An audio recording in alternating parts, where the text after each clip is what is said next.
fait aujourd'hui avec Primera Gold, cette coopération qu'on a faite avec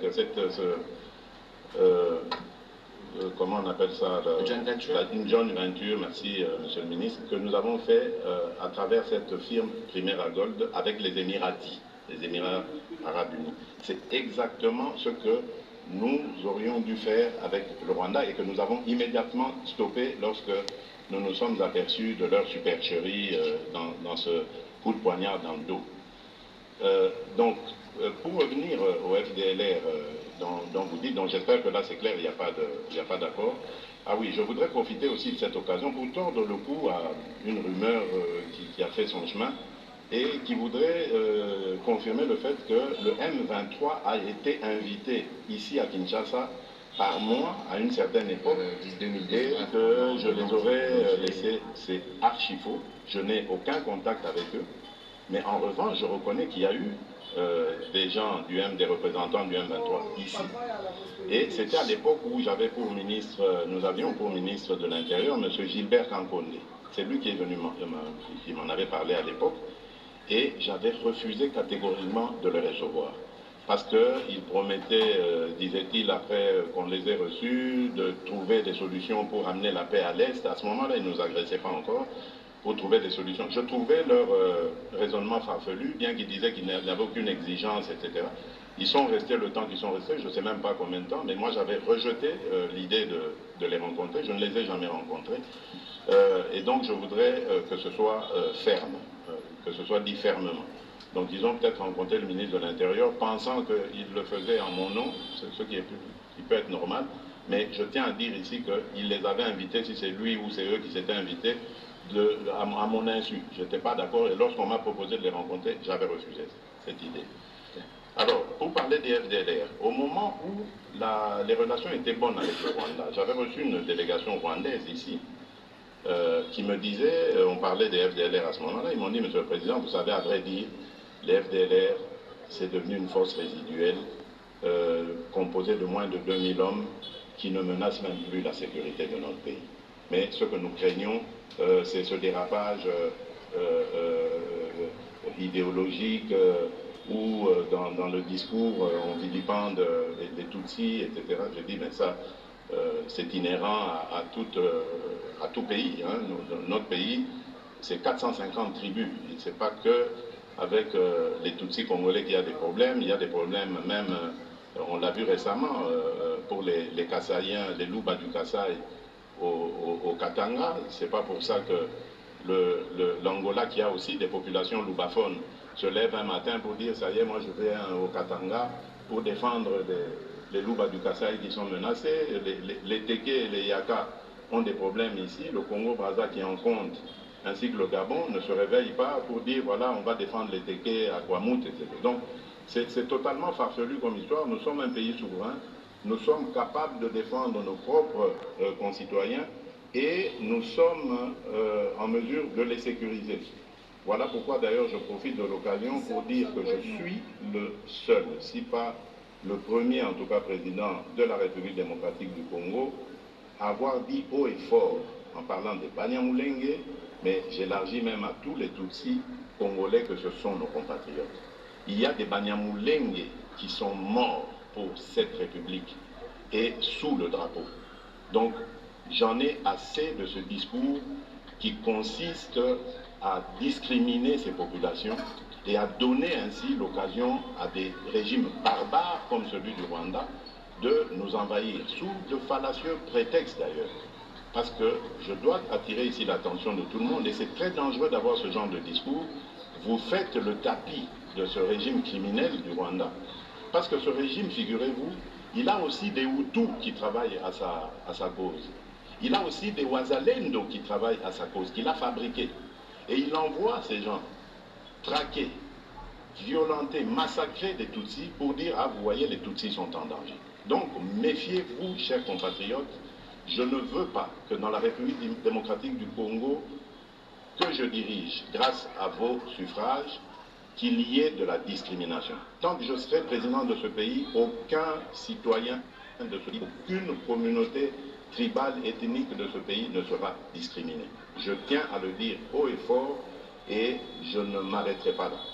Autre chose, nous avons dit haut et fort, et d'ailleurs, depuis lors, on a arrêté même un officier, que dans l'armée, nous ne voulons pas de collaboration de près ou de loin avec les FDLR, et que tout officier qui s'exposerait à ce genre de méfaits sera poursuivi, condamné. Et c'est le cas. Il y a un général qui a été arrêté pour soupçon, donc on n'a pas encore confirmé, mais il est soupçonné d'avoir collaboré avec les FDLR. Donc c'est pour vous dire que ce n'est pas par peur du Rwanda que nous le faisons.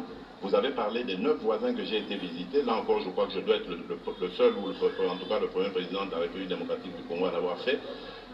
J'avais promis à tous mes voisins en ce temps-là que de chez moi, au Congo, je n'entretiendrai jamais une dynamique, une force quelconque qui déstabiliserait mes voisins. J'y tiens, malgré l'hostilité qu'il y a aujourd'hui à l'égard du Rwanda, du Rwanda plutôt à notre égard. Peu importe, je reste convaincu par cela. Parce que moi, la guerre, je n'ai pas été formé dans ce moule-là. Moi, je connais la paix, je connais le développement, je connais la fraternité, je connais la solidarité. C'est là, dans ces domaines, que je suis à l'aise et non pas dans les domaines de guerre. Mais cela ne veut pas dire que si on nous la cherche, on ne la trouvera pas. Si on veut la guerre, on fera la guerre. Ça, il n'y a aucun problème. Parce qu'il faut qu'on se défende. Nous connaissons les intentions aujourd'hui de certains de nos ennemis. Nous n'allons pas les laisser faire. Et je crois qu'ils ont commencé même à sentir que le Congo qui se défend aujourd'hui n'est pas celui d'hier. Voilà. Monsieur le Président de la République, tout à l'heure, vous parliez justement. Nous sommes prêts à tout faire pour ôter ce prétexte au Rwanda qui justifie justement la présence de ces gens. Vous savez que le Rwanda a même fabriqué ses propres FDLR, donc c'est-à-dire les éléments qu'on a renvoyés chez eux, ils les ont désendoctrinés et réendoctrinés à leur manière pour les renvoyer au Congo. Comme ça, leur présence au Congo va continuer à justifier l'intention ou l'agression dont ils font preuve. Et donc, et ça, ce ne sont pas des paroles en l'air. Ce que je dis, ça peut être vérifié dans les annales des Nations Unies. C'est de là d'ailleurs qu'on a eu les éléments. Donc c'est pour vous dire que nous sommes déterminés à ramener la paix dans ce pays et nous réussirons à le faire. Nous allons le faire, quels que soient les atermoiements du Rwanda. Avant de prendre la question de Mme Gaël, il y avait un dernier volet dans la question. En difficulté les ADF, parce que, bon, rappelez-vous, c'est pour combattre les ADF que nous avons décidé de cette mutualisation de forces contre, justement, ces terroristes. Pour les combattre. Donc, ça se passe bien, il n'y a rien à dire de ce côté-là, la collaboration est parfaite jusque-là. Très bien. Madame Gaël Kibou. Des contrées vraiment occupées aujourd'hui et votre option militaire, puisqu'aujourd'hui vous êtes déterminé à y aller jusqu'au bout, à en finir avec l'ennemi, pas de négociation jusque-là. Certains pourraient dire, vous êtes un peu entre le marteau et l'enclume, ça veut dire comme commandant suprême des armées, vous êtes obligé de tenir ferme dans cette option militaire, mais de l'autre côté, comme père de famille, vous avez des populations entières à protéger. J'aimerais bien savoir ce soir, pouvez nous dire jusqu'où comptez-vous aller en ce qui concerne l'option militaire? Merci Madame. Que l'État ne les a pas oubliés, le gouvernement ne les a pas oubliés, le président de la République ne les a pas oubliés. Ils demeurent dans nos pensées et dans nos priorités. D'ailleurs, nous venons de décaisser récemment au gouvernement un montant en milliards de francs congolais pour justement leur assistance. Comme je l'ai dit, la priorité des priorités reste leur retour dans leur localité d'origine. Mais vous comprendrez qu'à ce stade, c'est très difficile de procéder à cet exercice parce que ces localités sont encore occupées. Alors j'ai entendu ci et là, surtout de la part d'opposants, oui, mais ça fait longtemps que Bunagana est occupé, ça fait ceci. Non. Vous savez, ce qui se passe aujourd'hui en République démocratique du Congo, ce sont des douleurs d'enfantement d'un nouveau Congo. Nous ne voulons pas qu'ils partent simplement géographiquement et puis ensuite on remet nos populations pour que demain ils reprennent les mêmes aventures. Nous voulons une paix définitive. Voilà pourquoi nous parlons de monter en puissance de notre armée, comme jamais il y en a eu. Nous avons dépensé déjà des milliards de dollars pour que cette armée arrive à ce niveau aujourd'hui. Ce n'est pas terminé, on va continuer ça. Parce que la meilleure manière, la meilleure attaque, comme on dit, c'est la défense. Donc nous devons avoir une force suffisamment dissuasive pour décourager des aventuriers comme Paul Kagame, par exemple, aujourd'hui, à l'avenir, de venir jouer en République démocratique du Congo. Voilà. Donc ça, c'est le premier objectif que nous visons. C'est pour ça que c'est très important de prendre le temps qu'il faut. Donc on ne va pas libérer Bunagana pour le libérer pour qu'après on retombe dans les mêmes travers.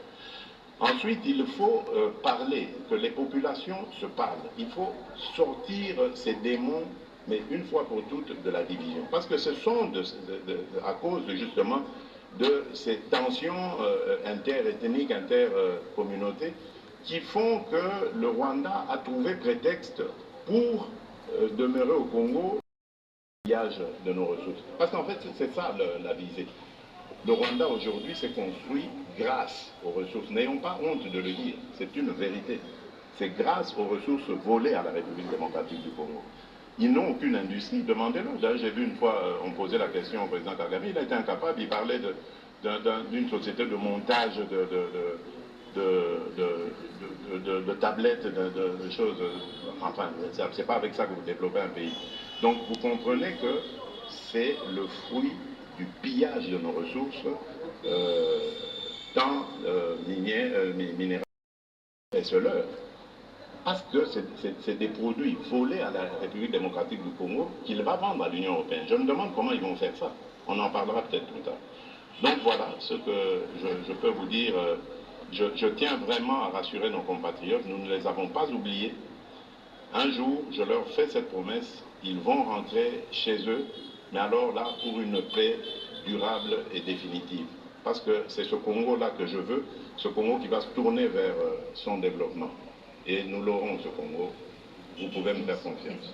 Voilà, merci beaucoup, M. le Président de la République. On va enchaîner avec Mme Pamela Deller, qui était déjà ici. Oui, j'ai dit, il a ses Ouazalais. Ses Ouazalais. Voilà, donc c'est-à-dire, pour semer la confusion, il en a pris, il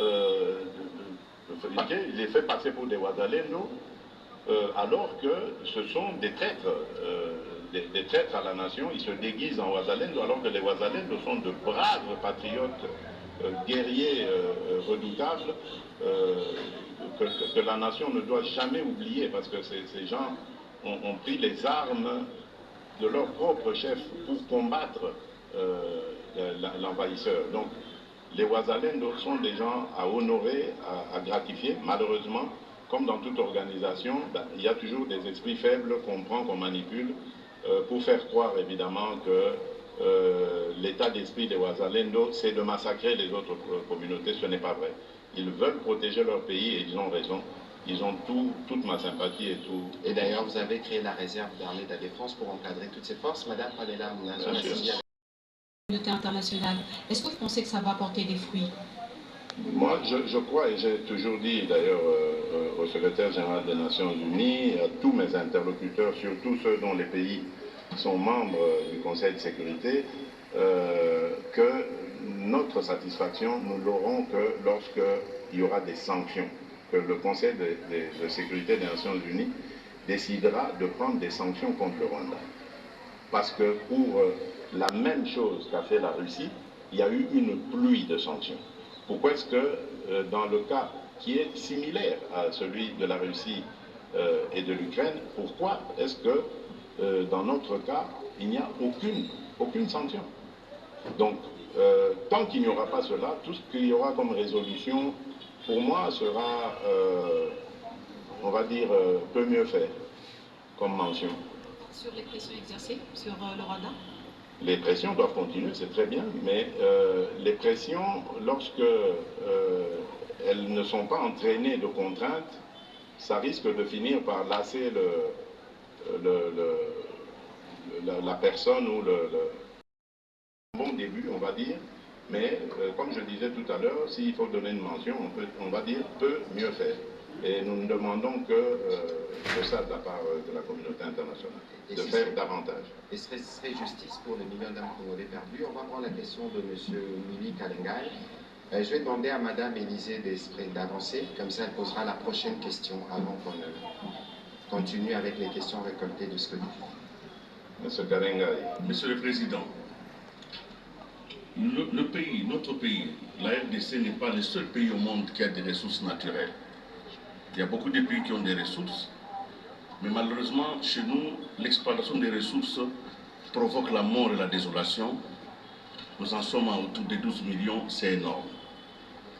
Vous venez de dire tout à l'heure que le Rwanda sert de receleur, et le président Kagame récemment a dit que, évidemment, le produit passe par le Rwanda et vont ailleurs. Voilà. Où est-ce que c'est? Qui vous allez les tirer, mais je voudrais vous dire à propos de l'accord cadre, s'il y a vraiment un pays qui respecte les termes de l'accord cadre, c'est bien la République démocratique du Congo, car nous avons même désigné un coordonnateur comment on appelle ça là, le coordonnateur de suivi. De suivi, voilà, merci. Merci, le coordonnateur de suivi de l'accord cadre. Et nous sommes le seul pays parmi tous les signataires à avoir un coordonnateur. Donc quand on vient, par exemple l'envoyé spécial du secrétaire des Nations Unies dans les Grands Lacs vient à Kinshasa, il voit ce coordonnateur, parce que c'est lui qui est chargé au niveau des Nations Unies de le faire. Donc, qu'est-ce qu'on n'a pas respecté? Je ne crois pas. Non, je ne pense pas. Je crois d'abord qu'il y a peut-être une responsabilité de la République démocratique du Congo. Je le disais tout à l'heure à votre consoeur. Nous devons nous montrer dissuasifs vis-à-vis des agresseurs. Parce que c'est vrai, il n'y a pas que la République démocratique du Congo, son sous-sol qui regorge d'autant de richesses, mais est-ce qu'ailleurs, il y a autant de perméabilité dans le système de défense de ces pays-là? Non. Est-ce qu'ailleurs, il y a autant de complicité interne? Parce que nos compatriotes aussi ont pris goût à ce trafic. Je ne crois pas. Est-ce qu'il y a autant de lois qui protègent les ressources ne pas permettre le trafic, etc. Donc nous devons faire aussi cet effort de réflexion sur nous-mêmes, mais en même temps, le travail que nous avons déjà commencé et qui consiste à demander à tous ces pays et les multinationales auxquelles vous faites allusion, parce que moi je pense plutôt que ce sont des multinationales et non des individus, des États qui sont derrière ça. Nous ne savons pas les identifier, mais à travers les pays que nous contactons, parce que nous savons plus ou moins où logent ces multinationales, nous essayons de faire passer le message pour dire venez discuter avec le propriétaire et non pas avec le voleur, le receleur. Parce que d'ailleurs c'est condamnable. Hein, et d'ailleurs vous le lui avez quand vous achetez, je lui ai dit ça c'est un receleur.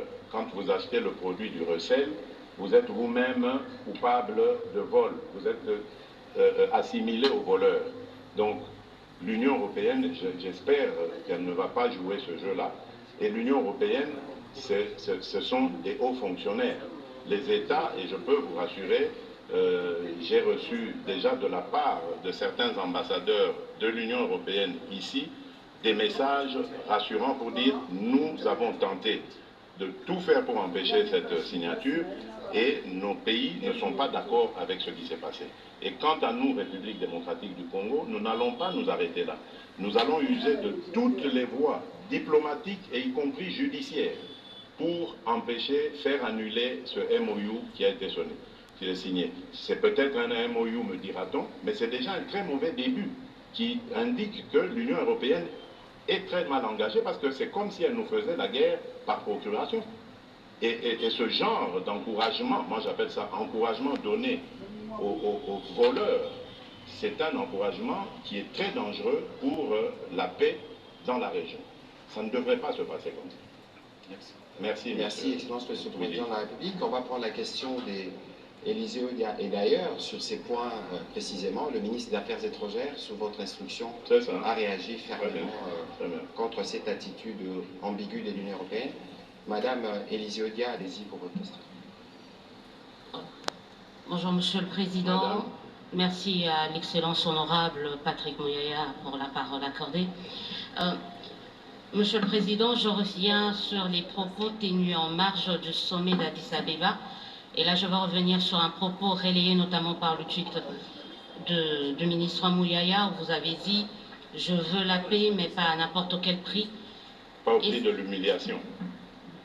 Ce que j'ai vu, c'était pas à n'importe quel prix. Alors, c'était ma question, c'était de savoir, estimez-vous que la paix a un prix? Et si oui, vous l'estimez à combien ce prix par rapport à la paix? Et enfin, peut-être par rapport à l'actualité également, vous êtes en face, comme je dit au début, d'un honorable excellence doublement élu. Ça vous dérange pas d'avoir violé la Constitution? Moi, je savais que cette question reviendrait, mais bon, le président aura l'occasion d'y répondre. Merci madame, j'y répondrai. J'avais parlé de la paix, pas au prix de l'humiliation. Vous savez, à n'importe quel prix, au prix de l'humiliation, c'est pareil. N'importe quel prix, c'est ça, l'humiliation. Donc je veux la paix, une paix véritable et une paix durable. Comme je l'ai dit, je ne veux pas de paix factice dans laquelle on humilie la République démocratique du Congo, comme on l'avait humilié en 2013, avec ces mêmes pantins du M23, qui ont fait concéder à la République des choses mais scandaleuses. Je ne sais pas si vous avez vu cet accord, signé en 2013 à Kampala, je pense, avec le M23. C'est ça l'humiliation à laquelle je faisais allusion. Et je viens de dire ici que le M23, c'était une coquille vide. On a pris quelques aventuriers congolais qu'on a mis devant, on leur fait parler lingala ou des choses comme ça, on leur attribue des noms congolais pour dire voilà, vous voyez, ce sont vos propres compatriotes. Mais ceux qui se battent derrière eux, ce sont les Rwandais des RDF. Voilà pourquoi ils refusent d'aller en cantonnement.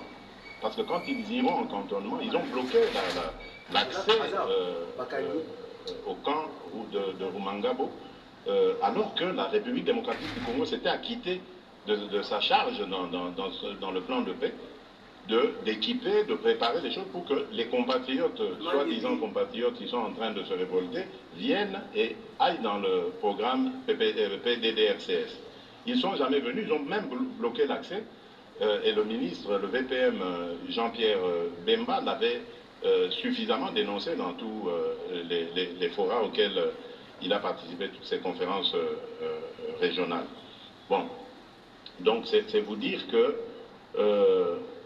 de ce côté-là, c'est plus que certain que nous voulons la paix véritable, une paix vraie et durable, pas une paix factice. Ça, j'insiste. Alors, vous avez fait allusion à la violation de la Constitution. Non, je n'ai pas l'impression, madame, le mot est trop fort. Je n'ai pas l'impression d'avoir violé la Constitution. Je suis guidé, vous devez le savoir, je suis guidé par un seul idéal. Pour moi, le salut du peuple, c'est la loi suprême.